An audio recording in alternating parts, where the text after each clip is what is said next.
하실까요? 오늘도 행복한 주일 되십시오.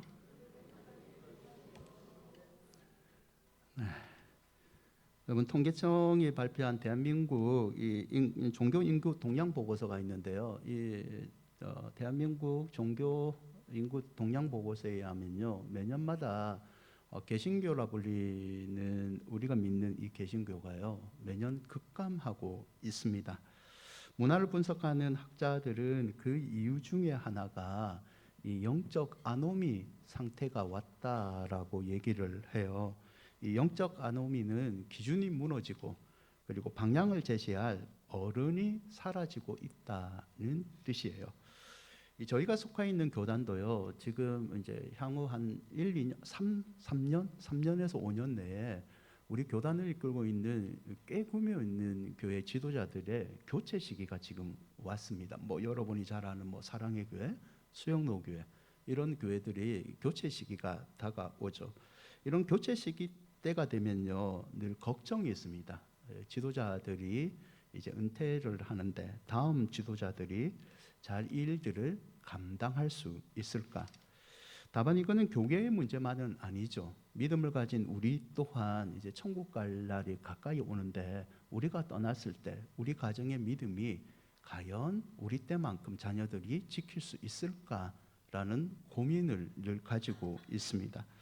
본문이 엘리사가 사실은 그런 마음을 지금 가지고 있는 시점이에요. 스승인 엘리야는요, 이제 하나님의 부르심으로 하늘나라에 갈 시기가 됐습니다. 엘리사는요, 스승을 대신해서 이스라엘 전체의 영적인 것을 책임지는 자리를 맡아야 하기 때문이죠. 이런 빈자리가 느껴질 때는요, 대부분 사람들은 두 가지 중 하나를 선택해야 됩니다. 하나는 이 거인, 영적 어른의 부재를 탓하며 주저앉는 거죠. 그때는 그분이 있어서 우리가 믿음을 지켰는데 지금은 그러지 못하다.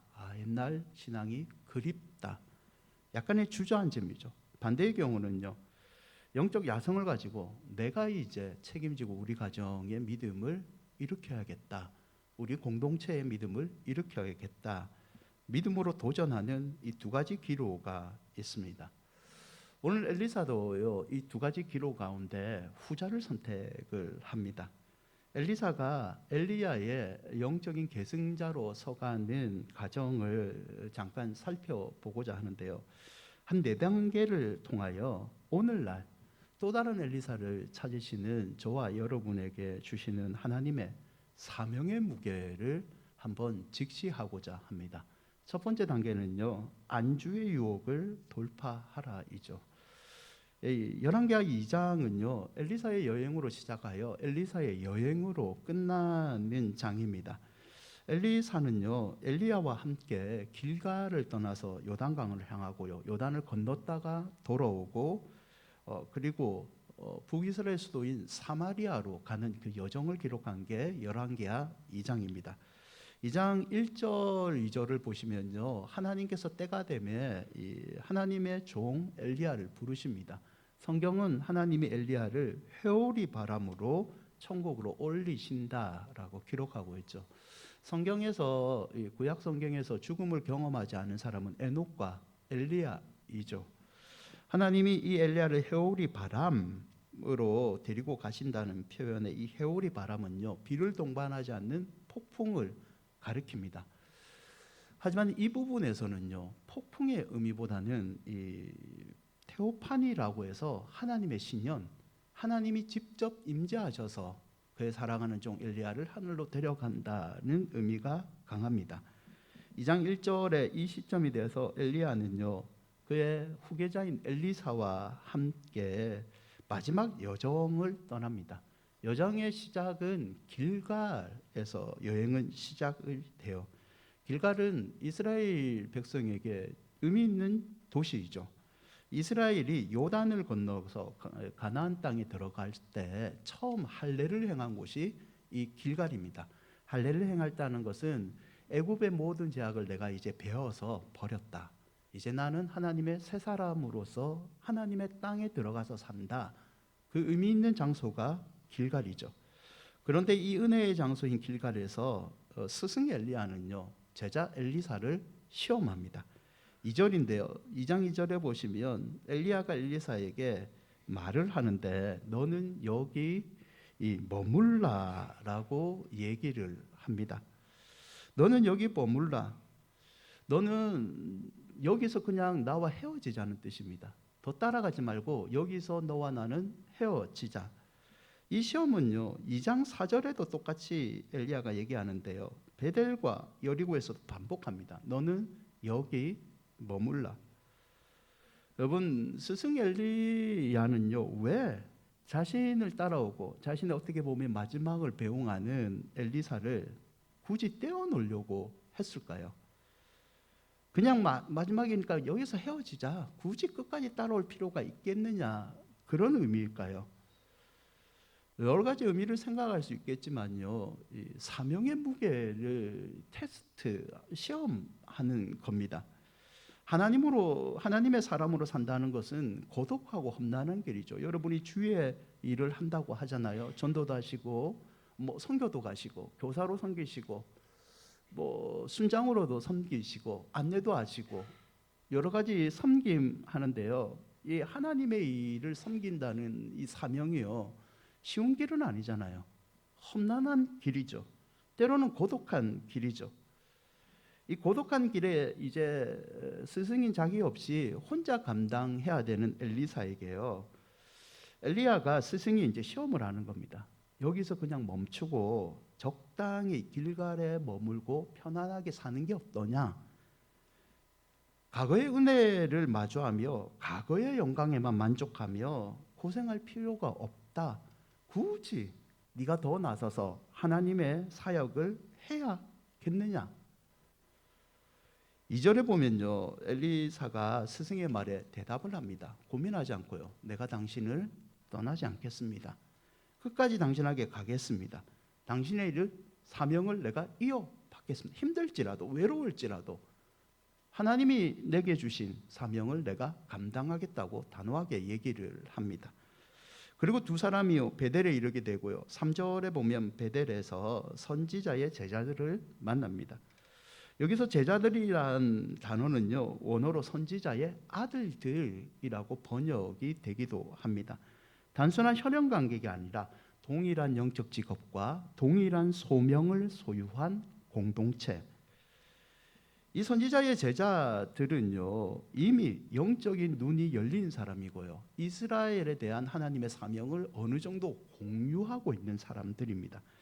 하지만 2장 3절을 계속 보시면요 이들은 당신을 떠나지 않겠다는 단호한 엘리사의 말과 달리 걱정과 불안의 말을 합니다. 여호와께서 오늘 당신 엘리사의 선생님 엘리야를 데리고 갑니다. 그러면 우리는 어떻게 해야 됩니까? 우리가 그렇게 의지했던 이 공동체의 지도자가 사라지는데 앞으로의 우리의 미래는 불안하지 않습니까? 라고 얘기를 하죠. 엘리사와는 조금 대조적인 모습이죠. 이 제자들의 말에요 엘리사가 차갑게 하지만 단단하게 얘기합니다. 나도 안다. 하지만 너희는 잠잠하라. 염려하지 마라. 하나님께서 스승에게 함께 하셨듯이 우리와 함께 해줄 거다라는 믿음을 보이죠. 여러분 이 첫 번째 단계에서 여러분과 나누고 싶은 것은요 하나님의 영적인 권능, 하나님의 비전을 이루는 사명은요 적당히 안주하는 자에게 임하지 않습니다.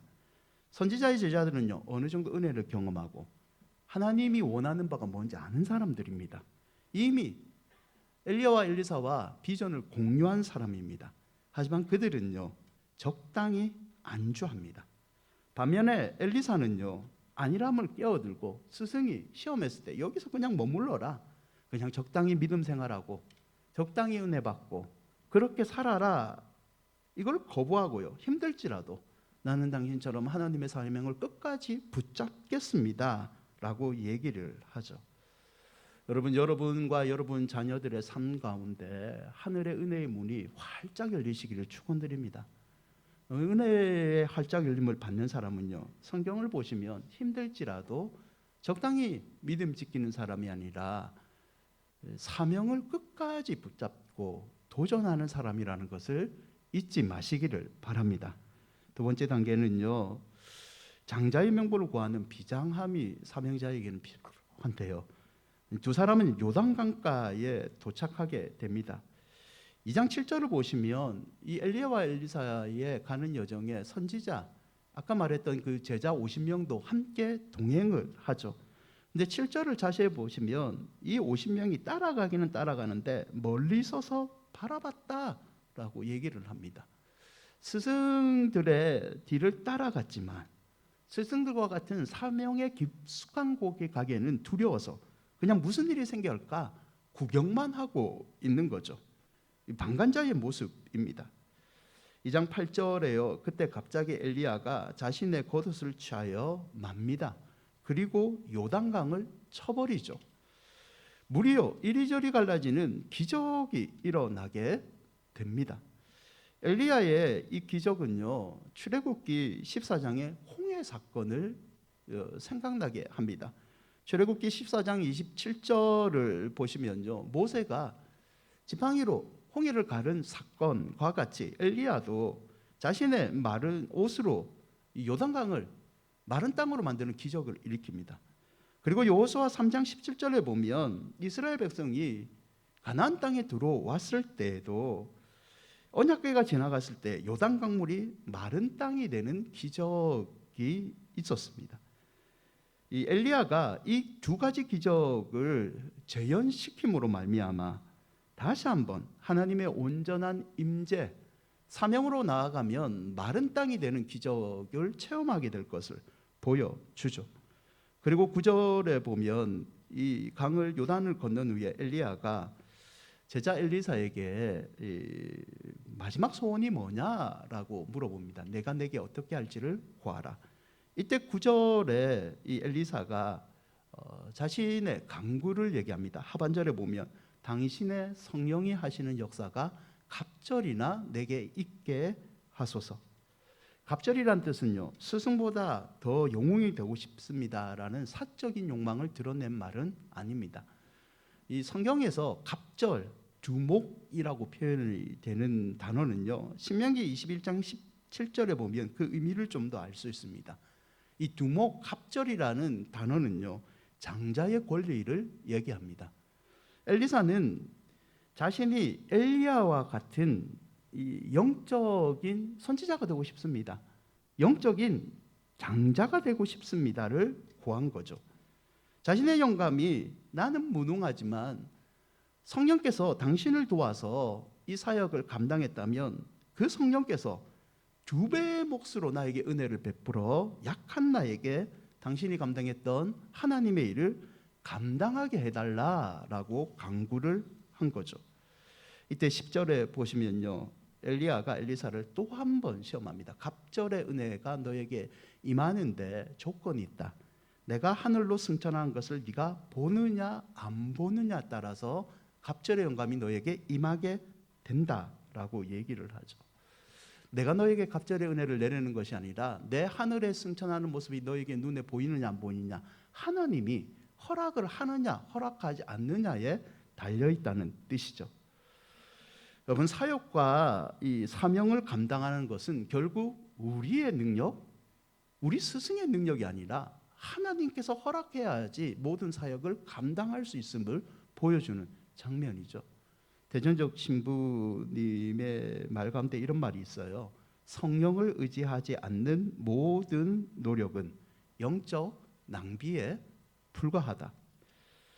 오늘날 하나님을 믿는 그리스도인들이 무기력한 이유 가운데 하나가 어쩌면 엘리사처럼 하나님을 전적으로 의지하는 하나님 두목의 영감을 나에게 주십시오. 갑절의 은혜를 주십시오. 성령께서 도와주지 않는다면 내가 이 사역을 감당할 수 없습니다라는 이런 간구의 모습이 사라지고 있지는 않습니까? 여러분 행복한 사람들의 축제에 잃어버린 영혼을 찾는 이 사역도요 결국 저와 여러분이 할 수 있는 것은 한계가 있습니다. 내 능력, 내 인맥, 내 스펙 한계가 있죠. 갑절의 은혜, 하나님께 구하는 기도가 상달되고 하나님이 태신자들의 마음을 움직여줘야지 그 단단했던 문이 열리고 예수 그리스도를 믿는 하나님의 백성이 된다는 것을 잊지 마시기를 바랍니다. 한 주간 기도하시고 그 기도하는 마음으로 하나님의 성령과 함께 태신자들에게 다가간다면 여러분 또한 사명 감당한 능력 충만한 엘리사와 같은 인물이 될 줄 믿습니다. 세 번째 단계는요, 불수레살에 떨어진 사명의 외투를 이제 엘리사가 받게 됩니다. 11절과 12절인데요. 두 사람이 이제 헤어질 순간이 되죠. 하나님께서요, 불수레와 불말들을 보냅니다. 이 불수레와 불말과 함께 해오리 바람을 타고 엘리야는요, 하늘로 승천하게 됩니다. 이때 12절을 보면요, 엘리사가 떠나는 엘리야를 향해서 외침을 하죠. 이스라엘의 마병과 그 병거와 마병이요, 당신 한 사람은 이스라엘의 어떤 군대보다 강한 사람이었습니다 라고 스승을 찬사하죠. 이런 찬사 이후에요, 엘리야는 사라집니다. 엘리사는 스승이 보이지 않게 되자 자신의 옷을 줄로 찢어 버리죠. 애도의 모습인데요, 이 애도의 모습을 보일 때 13절에 보시면요, 하늘로 승천하던 엘리야의 몸에서 겉옷이 떨어집니다. 여러분, 엘리야의 겉옷은요, 선지자의 권위와 직무를 상징합니다. 무슨 의미냐? 하늘로 올라가는 엘리야의 겉옷이 떨어졌다. 그리고 이 겉옷은요, 요단강을 가를 때 사용됐던 겉옷이죠. 하나님께서 엘리사의 기도를 들으셔서 이제는 엘리야와 함께한 것처럼 너와도 함께 하겠다. 선지자 엘리사의 시대는 끝났지만 하나님의 통치는 끝나지 않고 이제 엘리사 너를 통하여 하나님의 사명을 이루어 가겠다라는 뜻이죠. 사람은 데려갔지만 사명을 남겨두시죠. 마지막 4단계는요, 그리고 이 사명은요, 오늘날 우리에게도 주어졌습니다. 엘리사는 광야에 혼자 남았죠. 스승은 보이지 않습니다. 고독의 순간이죠. 그러나 그의 손에는요, 스승이 남긴 겉옷이 있습니다. 하나님이 함께 하신다는 증거.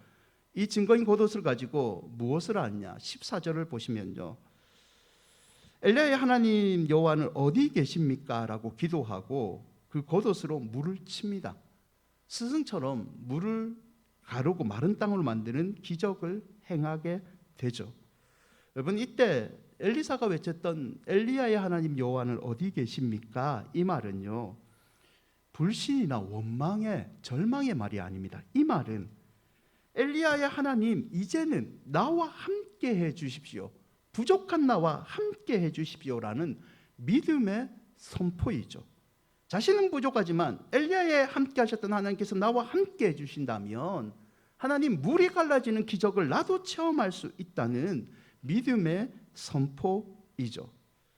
물이 갈라지고요, 엘리야의 하나님이 엘리사의 하나님이 되시죠. 여러분, 오늘날 저와 여러분에게 필요한 것은요, 은혜이죠, 은혜. 하지만 이 은혜가요, 과거의 추억에서만 머물러서는 안 됩니다. 왕년에 내가 은혜 받았다. 왕년에 내가 이런 사명들을 다 감당했다. 간증은 중요하죠. 이 철진한 간증은요, 여러분 자녀들에게, 여러분 손주들에게 꼭 필요한 겁니다. 믿음의 유산을 남겨주기 위해서는. 하지만 우리에게 지금 필요한 것은요, 과거의 추억보다는 어쩌면 하나님이 원하시는 것은 지금 내 눈앞에 가로막히는 영적 요단이 있다면 힘들지만 하나님을 외치는 비장한 기도와 함께 전진할 수 있는 믿음을 하나님은 원하고 계신다는 거죠. 사랑하는 여러분, 여러분이 이 시대에 엘리사와 같은 하나님의 사명을 이어가는 영적 계승자가 되시기를 축원드립니다. 그 사명을 위해서 우리가 행복한 사람들의 축제라는 죽어가는 영혼을 찾아오는 이 일을 감당하고 있습니다. 로마서 14장 7절과 8절에 보면요, 이런 말씀이 있는데요, 함께 읽어볼까요? 우리 중에 누구든지 자기를 위하여 사는 자가 없고 자기를 위하여 죽는 자도 없도다. 우리가 살아도 주를 위하여 살고 죽어도 주를 위하여 죽나니 그러므로 사나 죽으나 우리가 주의 예수 그리스도를 만나고 은혜의 감격을 누렸던 우리 마음 가운데는요, 하나님을 위해서 살겠습니다. 내가 어떤 경우에도 하나님을 떠나지 않고 하나님 나라를 위해서 살겠다는 이 사도 바울과 같은 결단의 고백이 있었습니다. 여러분, 그 고백을요, 과거의 추억으로 남기지 마시고 현재의 믿음으로 표현하셔서 하나님의 마음을 시원케 하는 여러분이 되시기를 바랍니다. 세계적인 지휘자인 번스타인이요, 과거 한 인터뷰에서 날카로운 한 질문을 받습니다. 오케스트라에서 지휘자님이 생각하기에 가장 연주하기 어려운 악기는 무엇이라고 생각을 합니까? 번스타인은요, 이 질문 앞에 주저없이 대답을 합니다. 가장 연주하기 어려운 악기는 제2 바이올린입니다. 화려한 스포트라이트를 받는 제1 바이올린을 뒤를 이어 아무도 알아주지 않지만 묵묵히 전체 하모니를 완성해 나가는 이 제2 바이올린의 계승자의 자리가 가장 어렵고 가장 고독한 자리이기 때문이죠. 여러분, 엘리사는요, 위대한 영웅 엘리야의 뒤를 잇는 고독한 제2 바이올린 자리를 두려워하지 않습니다. 무너진 시대를 살려가기 위해 하나님의 은혜를 간구하는 기도의 마음으로 힘들더라도 요단강으로 건너가고자 노력했습니다. 오늘날 하나님의 비전을 이루는 사람은요, 한두 명의 영웅이 아닙니다. 제2 바이올린처럼 자기의 영역에서 자기에게 주어진 잃어버린 영혼을 찾는 그 사명자들, 영적 계승자를 하나님은 찾고 계시고 그 계승자가 여러분이 되시기를 바랍니다. 부모 세대의 기도를 이어갈 자, 우리 교회의 사명을 이어갈 자, 무너진 이 나라의 성벽을 재건할 그 엘리사가 나라는 것을 기억하시고 더 이상 영적인 어려움이 없다는 것을 탓하지 말고 스승이 남긴 옷을 기도로 붙잡고 요단강으로 나아가시기를 바랍니다. 믿음으로 외치며 강물을 내리치십시오. 그러면 하나님이 은혜로 함께 주십니다. 여러분, 하나님이 주시는 기적은요, 여러분의 기도의 끝에서 시작된다는 것을 잊지 마시고 기도를 하였다면 이제는 하나님의 나라를 위해 헌신하시기를 바랍니다. 다음 주가 이 공간이 여러분의 태신자와 함께 가득 채워지는 모습을 보고 하나님께 쓰임받는 영광을 찬양하는 우리 큰은혜 공동체가 되시기를 바랍니다. 그리고 그의 나라와 그의 의를 구하는 자에게 반드시 그 자녀들까지 책임져 주신다는 하나님의 은혜를 간증으로 만나는 여러분이 되시기를 주님의 이름으로 축복드립니다. 우리 말씀 기억하면서 찬양하시죠.